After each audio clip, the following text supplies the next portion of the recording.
12장 신학과 철학의 오늘 1. 인간과 종교. 유럽 사회에서 기독교가 분파의 결과로 인해서 문화의식과 사회의 근거로서의 당연한 효력을 상실한 이후로, 즉 17세기 이후로 근대 문화에서는 인간 이해가 일종의 화두로 부각되었다. 빌헬름 딜타이는 이런 과정을 서구 문명의 문화사에서 그 효과가 완전하게 나타난 가장 중요한 사실로 인식했다. 신관으로부터 일어난 세계 개념의 재건은 순수하게 철학적으로, 즉 종교 영역의 종파적 대립과 무관하게 관철되었는데, 초기 근대 철학은 이러한 세계 개념의 재건을 위해서 그 단초를 제공했다. 존 로커는 이런 기능을 계속적으로 기독교적인 계시 종교에 넘겨줌으로써 이런 관점에서 보수적인 입장을 견지했다. 흉과 칸트는 인간의 경험과 주관에 집중하는 길을 선택했다. 그러나 그들에게 종교를 반대하는 논쟁적인 전환은 없었다. 헤겔은 신관으로부터 발생하는 세계 개념의 철학적 재건을 다시 한번 더 불러일으켰으며, 또한 이런 기본 구상을 확정적인 그리고 고전적으로 완성된 형태로 만들었다. 그런데 이제 헤겔을 반대하는 입장은 철학적 의식의 토대를 인간학에 정초했으며, 또한 사실적인 상위를 주장하는 신관의 요구와 날카로운 대립각을 세워나갔다. 이러한 예민해진 형식으로 인간학을 향한 방향 전환은 철학적 의식에서 오늘날도 여전히 근본을 형성하고 있다. 비록 한편으로 막스 셀러, 헬무트 플레서너의 경우에서 보는 것처럼, 또는 칼 야스퍼스나 앙리 베르그송의 실존 철학에서처럼 이런 기반의 근거에서 인간의 현존 형식에서 특별하고 포기될 수 없는 주제인 인간의 종교성이 정당화되고 있지만 말이다. 기독교 신학도 역시 오늘날 일단 인간학적 기반에서 기독교 신앙의 인간적 보편 타당성을 증명할 수 있어야만 한다. 비록 이런 기반이 기독교 신앙과 그 계시의 진리를 확증하는 데 충분하지 않더라도 말이다. 기독교적 하나님이 진리라고 주장하려면 하나님의 창조와 그의 작품인 세계와 역사를 최소한이나마 염두에 두어야 한다는 것은 불가피하다. 그러나 인간은 당연히 다시금 세계와 그 역사에 속하기 때문에 인간학은 하나님에 대한 신앙의 보편 타당성이 연관되어 있어야 할 제1의 주제이며 제2의 주제가 된다. 하나님에 대한 신앙은 결코 인간의 본성에 속하지 않으며, 종교는 오히려 인간의 자기 오해에서 발생하여 인간의 자기 의식에서 공상적으로 배가된 것이라는 포이에르바흐의 주장이 옳다고 한다면, 종교적인 하나님 이해가 진리인가 아닌가 하는 여타의 모든 질문은 아무 쓸모가 없는 것이다. 기독교도 역시 여기서 예외가 되지는 못한다. 이런 상황에서 볼 때 기독교 신학에는 일종의 선결되어야 할 사안이 있는 셈이다. 비록 그것이 기독교 신앙의 진리 요청에 대해서 최종적인 결정이 되지 못한다고 하더라도 말이다. 이 경우에 다음과 같은 슐라에르마흐의 논증은 더 이상 설득력을 갖지 못한다. 즉, 인간의 정서에 있는 고유한 영역이 종교에 해당된다는 논쟁이 말이다. 이런 사태가 포이에르바흐가 말하는 의미에서 심리학적으로 상대화되고 만다면 이것은 아예 말할 거리가 되지 못한다. 이미 헤겔은 이런 의미에서 슐라에르마흐의 경험 주관주의를 비판한 적이 있는데 옳은 비판이다. 우리가 슐라에르마허의 핵심적 논증을 객관적으로 타당하게 밝혀보기 위해서는 그가 두 번째 강연에서 피력하고 있듯이 종교적 직관에 대한 슐라에르마허의 개념을 데카르트에 근거해서 확실하게 해석해야만 한다. 즉, 그의 논증은 무한자를 유한자에 대한 모든 이해 앞에 또는 그 안에서 상위에 놓으려는 시도라고 말이다. 인간의식의 본성에 대한 데카르트의 통찰은 인간의 생명 형식 일반의 독특성을 이해하기 위한 광범위한 토대를 그 나름대로 필요로 한다.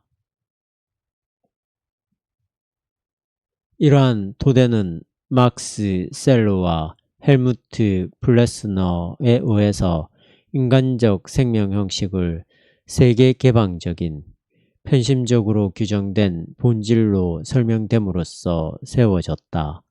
이 설명은 인간 태도의 독특성이라는 관점과 인간의 육체적 조직에서 볼 수 있는 그 독특성의 토대에서 전개된 것이다.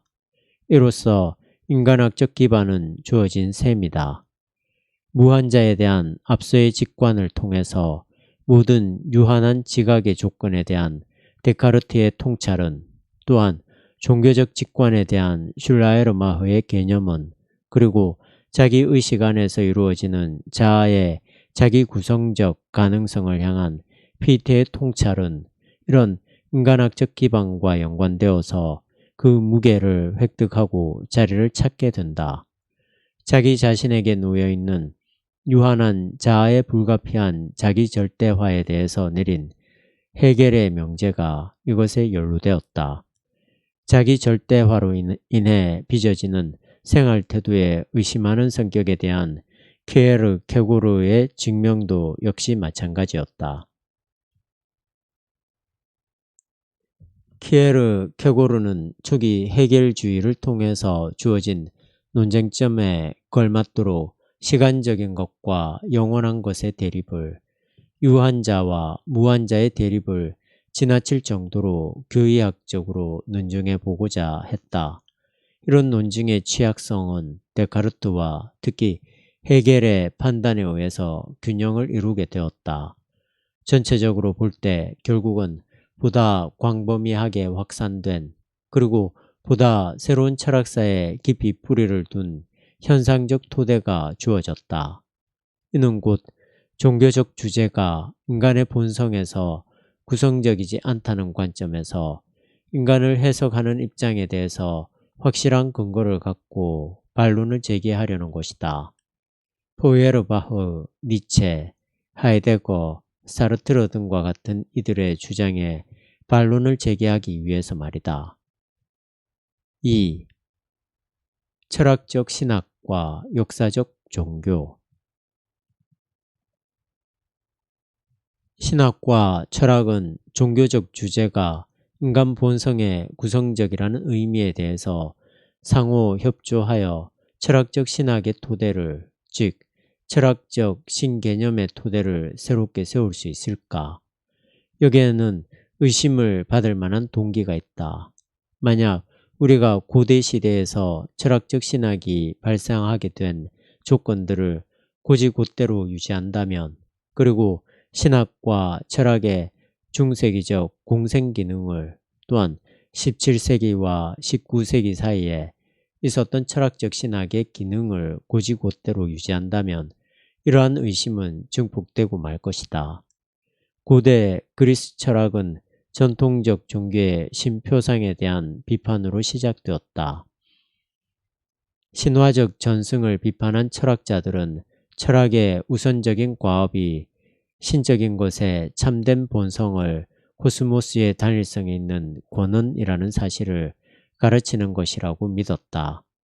철학이 종교적 전통을 비판적으로 해석하는 것으로서만이 아니라 그것의 대안으로 등장한 것은 철학자들이 다신론적 민족신앙에 대립시켰던 유일신론과 밀접하게 연관되어 있으며, 다른 한편으로는 종교와 철학의 역사성에 대한 관점이 단순하다는 것과 밀접하게 연관되어 있는데, 이 역사성은 철학의 경우에 비본질적인 것으로 간주되었다. 철학적 유일신론은 기독교의 역사적 토대에서 더 이상 역사적인 종교의 대안으로 등장할 수 없었다. 오히려 역사적 종교를 준비하거나 아니면 과도하게 높이 평가되었다. 역사적 종교를 준비한다는 말은 기독교의 계시를 인식하기 위해서 철학적 신론을 자연적 신인식의 전 단계로 이해하는 중세기적 모델이었다. 이런 모델은 자체적인 모순을 내포하고 있었다. 왜냐하면 철학자들의 자연신학은 그 역사적 유래와 본질적 성격에 따라서 초자연적인 보충을 필요로 하지 않고 오히려 신성의 본성에 속한 그 모든 것을 이성적으로 인식할 수 있다고 생각했기 때문이다. 이런 모순은 기독교가 유럽교회의 분열과 그 결과로 인해서 문화와 사회에 토대하고 있던 권위를 상실했을 때 더욱 날카로워졌다. 이런 상황에서 데카르트 이후로 철학적 신학의 갱신은 문화의 공식적 의식에서 신학의 보편타당한 토대를 제시하는 기능을 통해서 기독교 신학을 교체해야 한다는 요청으로 이어졌다. 그런데 종파적 싸움 때문에 기독교 신학은 이런 기능을 이성의 판단에 충분히 납득할 정도로 생산해 낼 수 없었다. 데카르트로부터 헤겔에 이르기까지 형이상학적 체계는 신학의 기능을 대체할 수 있는 방법을 모색했다. 그러나 이런 시도의 가능성은 인간적 삶의 역사성과 문화적 체계의 발견 이후로, 즉 이미 헤르더 이후로 확실하게는 헤겔 이후로 끝장나고 말았다. 헤겔은 철학적 신론을 그저 단순하게 역사적으로 현존적인 종교의 자리에 정립하는 게 아니라 역사적으로 앞서 주어진 종교를 개념화한다는 사실을 분명하게 의식하고 있었다. 이로써 종교와 철학의 관계가 새롭게 규정되었다. 즉, 철학적 신론은 역사적으로 선행하는 종교에 의존하고 있으며 다만 그 내용을 개념화할 수 있을 뿐이며 또한 종교에 대립적으로 완전히 독립적인 게 아니다. 헤겔은 물론 개념 작업이 철학적 개념 안으로 종교를 지향하는 것이라고 생각했다. 철학적 인식이 절대적인 이성의 토대를 둔 진리의 인식으로 구상될 수 있다는 사실과 그리고 자기 내부에서 완전히 독립적인 진리의 인식으로서 구상될 수 있다는 사실의 이중성이 이것과 연결되었다. 자기 스스로 실현되는 절대관념의 논리학에 대한 헤겔의 학설에 근거한 입장은 철학적 신론이 역사적으로 선행하는 종교의 단계에 연결되어 머물러 있다는 그의 통찰과 긴장관계에 있다. 철학적 반성이 그 철학보다 선행하는 종교에 자리하고 있는 철학의 역사적 예정 조건을 결코 완전하게 불러낼 수 없으며 혹은 능가할 수도 없다는 인식이 이런 통찰의 수미일관에 속해 있어야만 하는지 모른다. 철학적 반성의 거점적 속박이 종교적 진리에 고백되기 때문에 오히려 이로써 유한성과 잠정성이 드러날지도 모른다. 철학의 반성적 거점이 갖는 유한성이 더 이상 종교에 대해서 유효하지 않았기 때문에 아마 헤겔 철학은 후세대를 통해서 그렇게 용이하게 뒷받침을 받을 수 없었는지 모른다.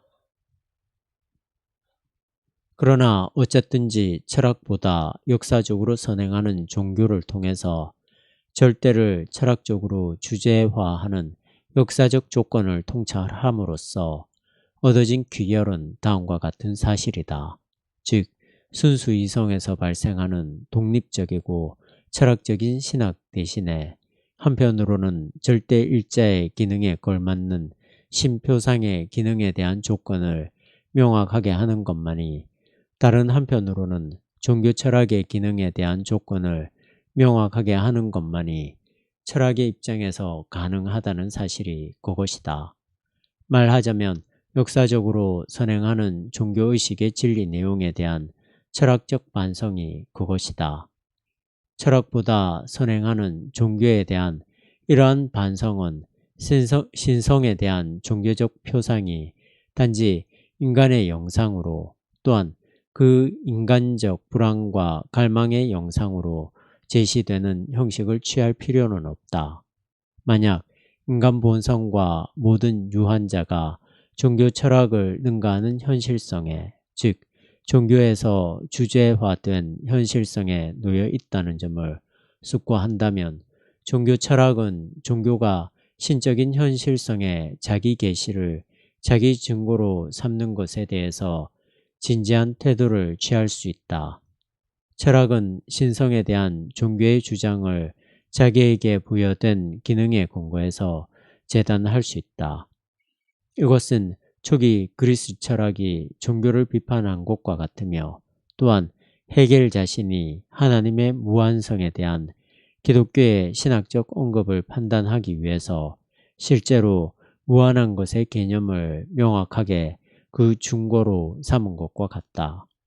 철학은 철학적 신학을 종교 전통에 대한 대안으로 삼지 않은 채 종교적 진리 요청의 타당성을 판단하기 위해서 이러한 중거들을 발전시킬 수 있다. 철학은 일정한 종교 전통의 비판적인 태도만을 취할 수 있는 게 아니라 오히려 종교를 비교함으로써 그런 작업을 펼쳐나갈 수도 있다. 물론 이것은 어떤 분명한 종교적 전승에 얽매인 신학과 다르며, 또한 그 종교적 전승의 진리 요청을 단순히 해명하는 신학과도 다른 것이다. 이로써 결국은 상이한 종교 전승의 진리에 대한 질문을 주제화할 수 있는 종교 철학이 일정한 종교 신학과 뿐만 아니라 기독교 신학과 어떤 차이가 있는지 전망할 수 있게 된다.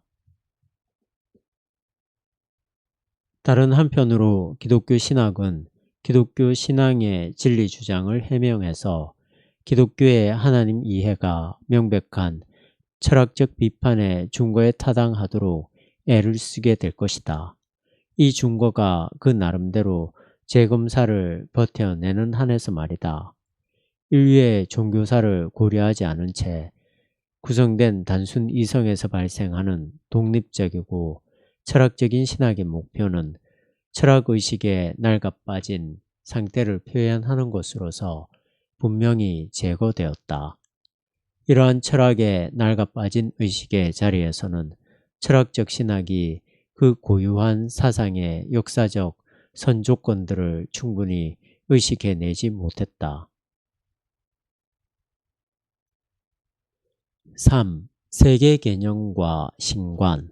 실증학문의 시대에도 역시 기지의 생명에 대해서 종합적이고 반성적인 자세로 접근해야 한다는 과업이 철학에게 있다. 자기의식의 문제나 자리매김의 문제만이 아니라 가장 넓은 의미의 동료성의 영역에서, 또한 세계 경험의 주변에서 일어나는 경험의식도 역시 여기에 속한다. 철학적 반성이 기지의 생명 전체에 대한 질문을 포기했기 때문에 세계 개념을 우리의 경험의 대상적인 자리에 있는 현실성의 총괄 개념으로 발전시키는 일이 철학적 반성에게 주어진다. 비록 세계를 전체로 생각하는 것이 우리의 경험 지평의 실제적인 제한성을 늘 벗어나고 있지만 말이다. 이러한 세계 지평의 상대성으로 인해서 철학은 칸트가 생각하는 대로 세계 전체의 단일성을 단순관념으로 다룰 수 있다. 왜냐하면 세계 전체는 바로 모든 유한한 경험을 능가하기 때문이다. 그럼에도 불구하고 현대의 자연과학적 우주론에서 우주는 현재적 알의 토대로부터 특별히 마무리하는 자연과학적 이론 형성의 대상이 되었다. 기지의 생명 단일성을 철학적으로 확증하기 위한 세계 개념의 불가피성은 세계 개념과 신관이 끊임없이 상호적으로 연관되어 있기 때문에 신학의 입장에서는 더더욱 의미심장하다. 다음과 같은 사실도 이에 대한 이유이다. 즉, 세계의 권원이며 창시자인 한 하나님을 생각해야만 한다는 사실, 또한 단일성으로서의 세계는 그 단일성의 현상이 다수라는 점에서 이런 단일성의 기초로부터 이해되어야 한다는 사실이 말이다. 그 기초는 단순히 세계의 구성 요소만을 가리키는 것은 아니다. 따라서 세계 이해는 하나님 개념에 반응하며 그 역으로도 작용한다.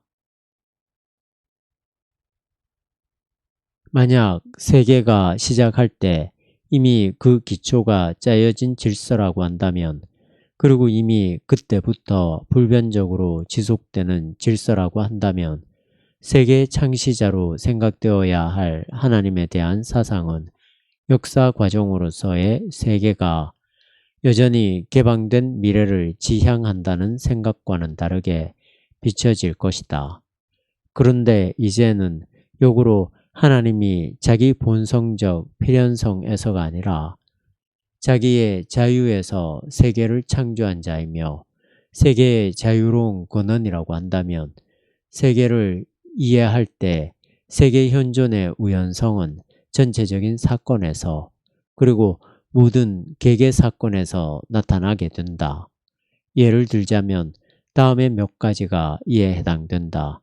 초기 기독교가 세계 생성에 대한 플라토니즘적인 표상과 벌였던 논쟁, 고중세기에 기독교 신학이 세계 근원의 우연성에 대해서 아라비아 철학과 벌였던 논쟁, 칸트가 라이프니츠의 주장에 대해서 반대했던 입장이 그런 것들이다. 여기서 라이프니츠의 주장은 하나님의 지혜의 토대를 둔 창조 모델에 따라서 세계가 창조되었다는 것이다. 전체 사건이나 개체 사건에서 세계가 우연하다는 주제는 오늘날 신학과 세계 개념의 관계에서도 여전히 기본적으로 중요하다. 여기서 세계 개념과 특수한 리얼리티에 대한 존재론적 기초는 서로 간에 상관적이다. 사물의 리얼리티를 궁극적으로 생기에 기인한다고 이해하는 것이 우연성의 동기에 가장 정확하게 상응하는 것이다. 이것은 화이트헤드의 자연 철학적 체계에서 제시된 것과 같다.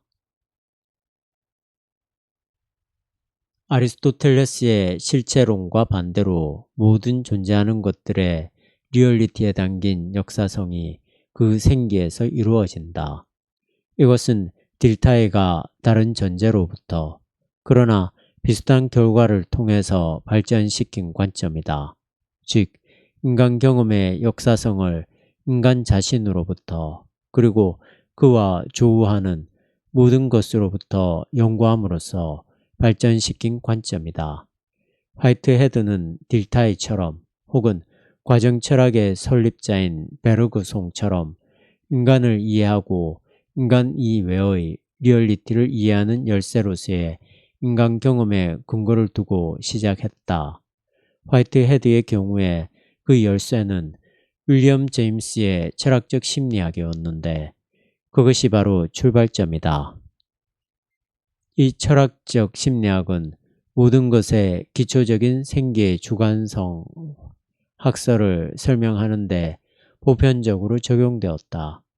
딜타이는 개인적인 경험의 역사성을 분석하고 그 분석을 보편화시켜서 역사를 거시적으로 이해하는 데 적용시켰다.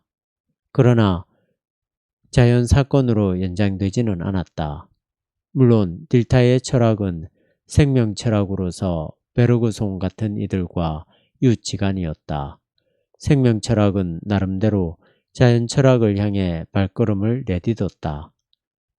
다른 한편으로 생기 주관성이라는 화이트헤드의 존재론은 경험 과정의 역사성에 대한 딜타의 분석을 통해서 또한 베르그송이나 셰뮤얼 알렉산더 같은 이들과 더불어 그가 작용을 일으킨 관점을 통해서, 즉 전체가 부분보다 존재론적으로 상위라는 관점을 통해서 보충될 필요가 있다. 이런 상이한 성향들은 아리스토텔레스의 본질 형식이 갖는 무시간성과 달리 존재와 시간이 연결된다는 점에서 내적인 유사성이 있다. 이미 언급된 이런 성향들이 융해되는 데서 철학적 세계 개념이 유래할 수 있을지 모른다. 이것은 과정으로서의 세계를 미래지향적으로 진술할 수 있을 것이다. 이 미래는 모든 개체 사건의 본질을 뛰어넘어, 그리고 전체 세계의 감각을 뛰어넘어 완전히 최종적으로 결정될 것이다. 이러한 세계 개념은 아마 오늘날 팽창하는 우주라는 자연과학적 세계 모델을 선의 미래가 모든 개체의 본질을 기초한다는 플라톤의 사상과 또한 기독교적 종말론과 일치시킬 수 있을지 모르며, 따라서 하나님이 자기 나라의 미래로부터 창조의 역사를 제어한다는 생각과 일치시킬 수 있을지 모른다. 이런 점에서 영혼과 시간의 관계에 대한 플로티노스의 기초 구상은 이미 시간 안에서 분리되어 있는 것들의 전체를 영원히 지켜냄으로써 미래는 영원히 시간 속으로 돌입하는 차원이라는 사상을 통해서 앞서 알려진 것 같이 보인다.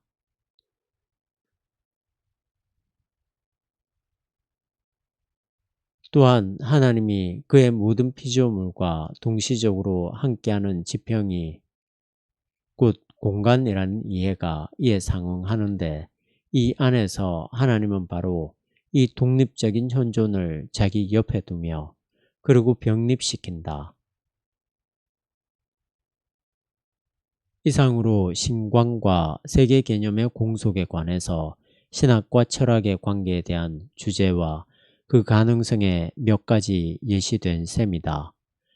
이런 공속은 신학과 철학의 공속이 더 이상 전통적 의미에서 철학적 신관을 형성하는 게 아니라 인간학을 동반한 채 철학적 세계 개념 작업을 계속 펼침으로써 종교에서 주조된 하나님 표상이나 혹은 절대 현실성 표상을 판단하기 위한 증거를 얻게 되는 경우에 철학적 주제로 머물러 있게 된다. 철학과 신학은 인간과 세계의 현실성을 전체적으로 이해하기 위해서 애를 쓴다는 점에서 공동의 주제를 갖고 있다. 우리는 분명히 신학이나 철학을 여러 방식으로 추구할 수 있다. 그런데 이 방식은 이러한 근본적 과업의 뒤로 물러나 있는 것이다. 물론 철학은 이런 과업에 나섬으로써 자신들의 거대한 전통에 어울리게 된다. 또한 이럴 경우에만 철학은 그 어떤 개체 학문에 의해서도 대체될 수 없는 기능을 감지할 수 있을 것이다. 역으로 신학은 세계와 인간에 대해서 다루고 또한 하나님에 대한 언급을 인간과 세계의 현실성에 대한 전체 이해와 연관시킬 때만 하나님과 그의 계시에 대해서 정확하게 말할 수 있다. 이 경우에 신학은 철학의 비판적이고 교도적인 반성과 상대할 필요가 있다.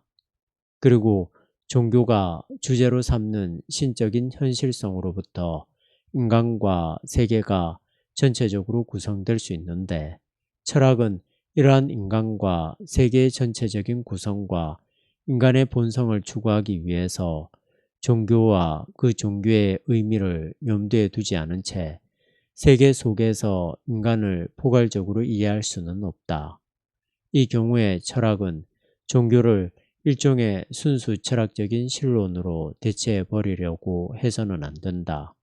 그렇지 않더라도 신학과 철학 사이의 긴장은 늘 충분할 정도로 상존한다.